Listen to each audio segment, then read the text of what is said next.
இர்ஃபான் பிரியாணி 2 நாளா social media open பண்ணாலே இர்ஃபான் அடிச்சு பறக்க விடுறாங்க.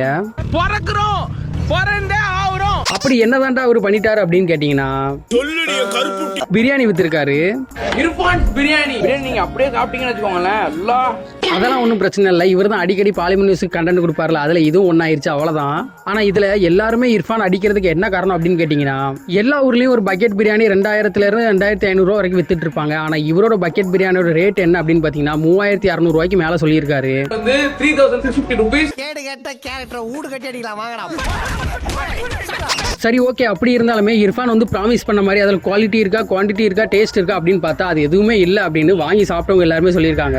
நீங்க எவ்வளவு பிரியாணி சாப்பிட்டுருப்பீங்க, பட் நீங்க சாப்பிட்டீங்களான்னு தெரியல, செட் ஆகல. இதுல என்ன ஒரு ஹைலைட் அப்படின்னு பாத்தீங்கன்னா, பிரியாணி வாங்காதவங்க கிட்ட இருந்து இவர் காசு அடிச்சிருக்காரு அப்படிங்கிற மாதிரி சொல்றாங்க. அதுக்கான ரீசன் என்ன அப்படின்னு பாத்தீங்கன்னா, பிரியாணி பண்ண போறதா வீடியோ, பிரியாணி பண்ற வீடியோ, பிரியாணி சேல் பண்ற வீடியோன்னு 3 வீடியோ போட்டு அதுலயும் காசு பார்த்திருக்காரு அப்படின்னு சொல்லி கமெண்ட்ல போட்டு அறுத்து கிளிக்க ஆரம்பிச்சிட்டாங்க. நல்லாவே இருக்க மாட்டீங்களா, நல்லாவே இருக்க மாட்டீங்களா. உங்க ஊர்ல ஒரு பக்கெட் பிரியாணி எவ்வளவு ரூபாய்க்கு சேல் பண்றாங்க அப்படிங்கறத கமெண்ட்ல சொல்லுங்க. அதை பார்த்தாது மனுஷன் திருந்தட்டும்.